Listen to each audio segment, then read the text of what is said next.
Hello and welcome to Real Obscure.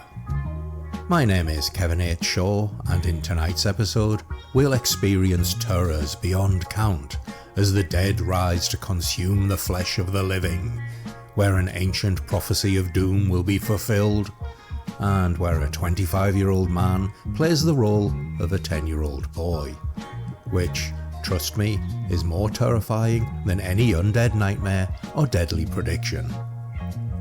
From 1981, it's the Italian zombie cult classic, Burial Ground.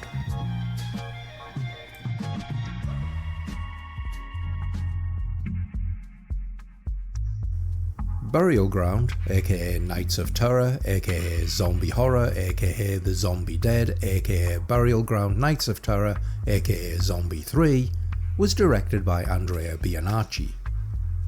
Bianacci produced a string of low-budget horror and exploitation movies in his 20-year career, but is probably most known for this movie and the thriller Strip Nude for Your Killer in 1975, which features some horrible racism and an absolutely disgusting degree of misogyny, which, given it's a giallo, is really saying something. The movie's screenplay was written by Piero Renoli, a writer with over 100 screenplays to his name, including a super deep Real Obscure cut in the form of Nightmare City, which I covered in the very first episode of the show. A few of his scripts were also directed by Lucio Fulci, and he also wrote the fantastically titled "And They Smelled the Strange, Exciting, Dangerous Scent of Dollars." Sadly though, the soundtrack wasn't performed by And You Will Know Us by the Trail of the Dead. So what's it all about? We open on Professor Ayres, who is researching and excavating a burial site near a remote country mansion. Now, no disrespect to the cast, but unless you're really into your obscure Italian cult movie actors, or a member of their family, you're not going to know who any of these people are, so just gonna skip that and get on with the plot. And that's with apologies to viewers who came here for a retrospective on the career of Simone Mattioli or Anna Valente. Ayres, we learn, has been studying the burial rites and practices of the ancient Etruscans, and after uncovering a great secret, he, of course, accidentally unleashes the dead, who then rise from their tombs to devour the living. And that's it. Well, not quite, but that's the opening exposition out of the way, so we can now just get on and enjoy the nonsense that is Burial Ground. Now, I mentioned earlier about the actors in this movie, and, well, Professor Ayres pretty much sets the tone for what to expect. His performance is odd, to say the least. He act walks, if that makes sense, taking deliberate and measured steps, and whilst it's not quite mime level sneak walking, it's clear he's following cues and the scene's blocking, because it's a very unnatural theatrical gait that he uses. And that's even before the zombies bite him. Sorry, spoilers. So with the professor dispatched, we then cut to the movie's opening titles, which feature 3 vehicles driving through the Italian countryside to the strains of Not Take 5. Now, on the subject of the movie's soundtrack, it actually had 2 composers, Alessio Mancuso and Burt Rexon, and it shows because, as we'll see later, it feels like the producers commissioned both to score the movie, liked neither, and then just decided to use the highlights of each, hoping nobody would notice this clash of styles. Anyway,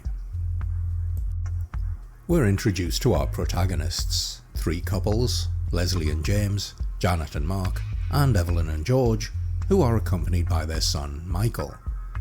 And we get a big old exposition dump as George explains that the mansion has no phone, they haven't been here for 6 months, and that they're here at the request of Professor Ayres, even though George hired new staff for what is his ancestral home, so it's not quite clear why Ayres is there, or why they're responding to his summons.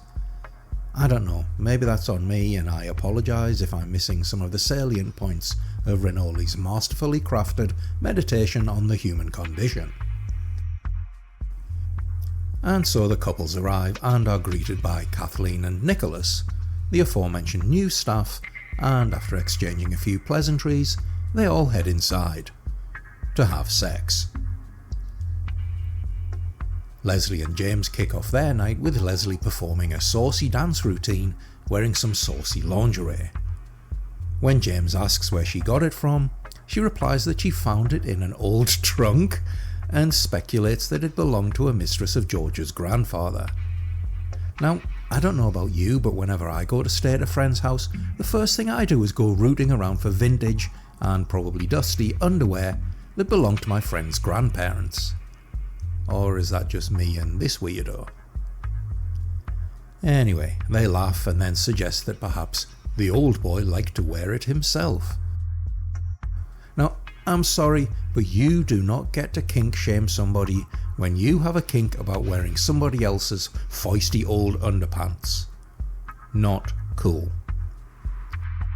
Anyway, George and Evelyn are also about to get down to it, but before they do, Evelyn, being a good mother, checks in on her son Michael as he lies in an adjoining room, fast asleep.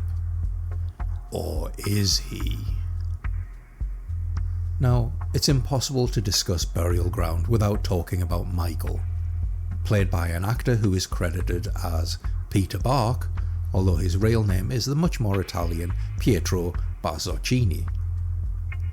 Bach, who was a 25-year-old at the time of filming, was cast as the child Michael due to the adult nature of the movie's content, which would have been impossible and indeed illegal to film due to Italy's laws regarding child actors. So Bach, who it seems has some form of restricted growth, was instead chosen to play the role. He's definitely one of the more memorable characters in the movie, thanks to a performance that's unsettling creepiness is topped only by the way his story plays out. But we'll come back to that. Now, weirdly, there's a strange transition from one pair of lovers to the other. It's not like a clever crossfade or some kind of stylistic effect. It's just we see Leslie and James frolicking around, and then as the camera angle changes, it's now Evelyn and George. Something that's made all the harder to follow due to the fact that both women have the same hairstyle and hair colour. And it's made all the more jarring by the cutaways in which we see a shadowy figure lurking around in the halls of the mansion. Anyway, Evelyn and George's lovemaking is interrupted when the door to their room slams open and, as they watch transfixed in terror, a shadow stalks toward the door, which is then revealed to be something even more terrifying than the undead nightmares that killed Professor Ayres. Something so horrifying that it gets its own crash soon. Yes, it's Michael, who has come to perv on Evelyn. Now Michael is, shall we say, something of a mama's boy, which we, unfortunately, see more of as the movie proceeds. Anyway, we then cut to Mark and Janet to find she is packing her clothes and demanding they leave. She had a nightmare and believes something terrible is about to happen. Mark calms her down by pretty much calling her an idiot, and then, because horny, proceeds to take her mind off the whole thing using the power of snogging. However, Janet is, as we all know, indeed right, and something terrible is indeed going to happen. It's called this movie. I kid. Anyway, the next day everyone meets for lunch and then they head outside to enjoy the countryside. For Janet and Mark, this involves Mark taking some terrible catalogue clothes model photos of Janet and then making out with her. James, meanwhile, sits down to write a letter under a tree like he's some 18th century poet, only to be stalked by Leslie, who he then makes out with. And as Michael spends his time poking around Professor Ayres' cache, George, cosplaying as a rootin' tootin' archbishop apparently, tries to teach his wife how to fire a pistol in the house, among the professor's priceless artifacts. Meanwhile, inside the house, the hired help, Catherine and Nicholas, are shocked to see the light bulbs begin to flicker and then explode. And by shocked to see, I mean they very deliberately, almost as if on cue, move their heads to look from one point to the next with a look of surprise on their faces. Now, I get a lot of low budget movies have to use, shall we say, emerging talent, but even the most wooden of actors with a decent director and some erudite editing can be turned into something that at least reaches the levels of normal human behaviour. But like Professor Ayres and his walk acting, these two are look acting and, well, it's not great. Anyway, before George and Evelyn can do like the other couples and start to make out, Michael interrupts them. And yes, apparently they were just going to start getting it on while their creepy boy child was just lurking around in the background. Great parenting. But before Michael, thankfully, goes much further with his nuzzling and fawning over Evelyn, the Undead launch their attack. Cutting from George, Evelyn and Michael, we first see Janet and Mark, who are properly going for it in the mansion's grounds before being menaced by the Undead, who rise from beneath the ground to give chase.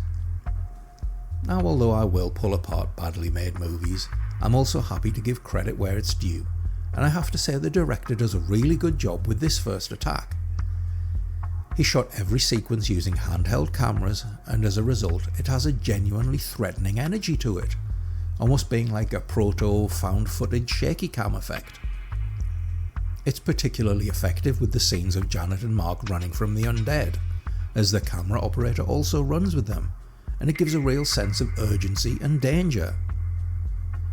And then unfortunately all the good these scenes did to build up the movie's tension is lost, because we cut back to George and Evelyn as they continue to poke around the Professor's discoveries, which include a scrap of cloth that Michael presents to his mother with a line that's become infamous among fans of Italian cinema. As he shows her an old piece of rag, he utters the immortal words, all together now, "Mother, this cloth smells of death." But as Evelyn dismisses Michael's frippery, the Undead burst into the room. George opens fire, which of course proves useless, and we then get the first of our standard animal guts with Kensington gore sequences as the Undead begin to feast upon their first victim. We then catch up with Leslie and James, who are also rolling around in the gardens until they too are interrupted by the dead. Bianchi goes back to the well for a second time, and whilst it's cool to see these walking dead shambling around in full-on shaky cam mode, it does make these three scenes a little disjointed. It would have been nice to have events occur in an order that maintained or even built up the tension, rather than the highs and lows of this rollercoaster editing. Anyway, after a series of encounters including some skull smashing, a bit of pitchforking, and a couple of really nice full body burns, the survivors barricade themselves in the house as the Undead, taking a page from the Blind Dead's playbook, and that's another movie I really need to cover, start to employ tools such as gardening implements and even a battering ram during their attempts to force their way inside.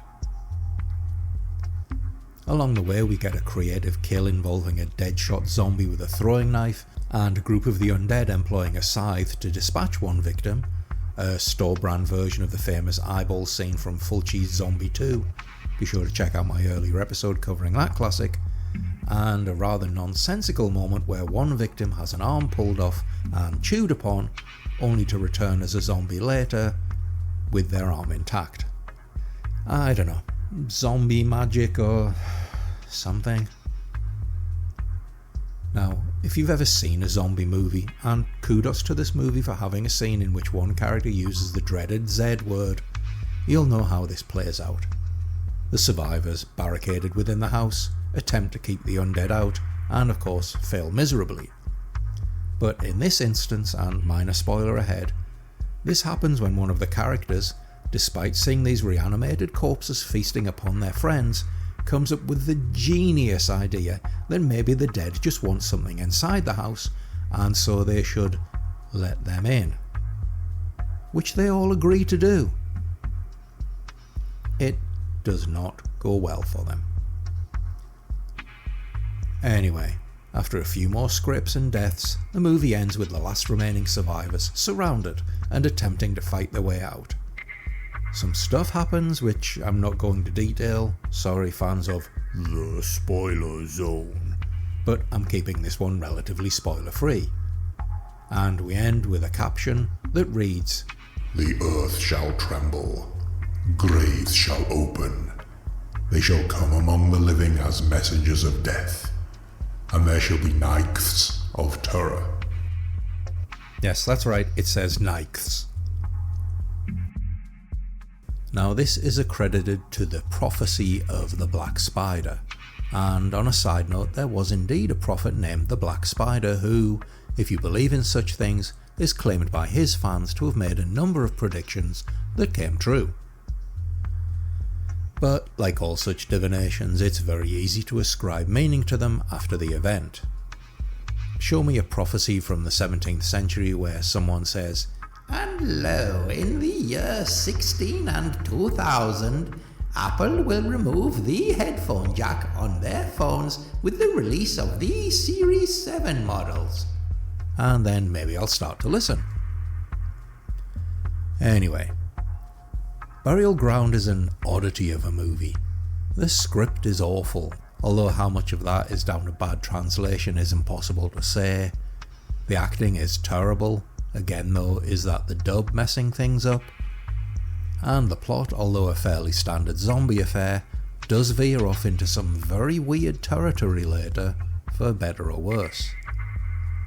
And then there's the whole Michael the Neverland thing, which we're going to very quickly gloss over. On the plus side, the shaky cam scenes I mentioned earlier are great. The sequences of the dead wandering around the grounds, silhouetted against the setting sun, are superb. I'm a big fan of daytime horror, and at one point there are even some shots of a zombie which I swear George Romero is referencing in the opening scenes of Day of the Dead. It's also nice to see smarter zombies, although as I mentioned before, I think this movie owes quite a debt to Armando de Osorio's brilliant Tombs of the Blind Dead and its sequels, both in terms of the way the dead Etruscans act and look. And speaking of their look, well, that's a mixed bag. Some are genuinely effective and disturbing, employing the same trick Fulci used in Zombie 2 and having maggots placed on the faces of the dead to sell the whole reanimated corpse vibe. But others, not so much. But in the case of these less than effective zombies, I'd level the blame not at the effects team, but more on Bianchi's approach to shooting them. You see, in many instances the actors portraying the dead are wearing black masks under their prosthetics in an attempt to make it appear that their skulls are empty voids. There's one particularly great one that has half his face caved in, and it looks awesome. However, Bianchi shoots many of them with incorrect lighting or from inappropriate angles. For example, there's a zombie that harries one couple and is intended to appear skull-like, as if his nose has rotted away. But because he's shot from an odd angle in bright light, it just makes it look like he has a dog nose, and it just ruins the effect. I don't know, I guess Bianchi was just in a hurry to get those shots out of the way so he could go and film more boobs or something. I don't know. And the movie's score, as I mentioned, is also very weird. On the one hand, we have a very traditional horror movie score, which sounds like the music from a movie you'd see characters watching in a movie. It's all 50s kind of dun dun dun, but then it's juxtaposed with a weird electronic score that's all synths and wee-woo sounds. Like there's a particularly strange moment during the first act's lovemaking scenes where there's a gentle piano piece that's undercut with a woo electronic effect. Both of these scores are used seemingly at random, and it does make for a rather odd experience, which isn't intentional. It's a real shame that this is a slapdash thrown together movie, as there's some genuinely good stuff in here. Yeah, it's not reinventing the wheel, but it does everything you'd expect from a zombie movie and even throws in some neat twists. Bianchi is clearly a capable director, sometimes, as there are some fantastically creepy moments, but there's also some bloody terrible work and the result is a messy, uneven bit of cheap exploitation. Ultimately though, the movie is worth seeing, if only for Peter Bark's bonkers performance as Michael, which is simultaneously utterly inept and utterly terrifying. Which, now I think about it, pretty much sums up the whole movie perfectly. And on that note, thanks for watching, and I'll see you all on the next episode of Real Obscure.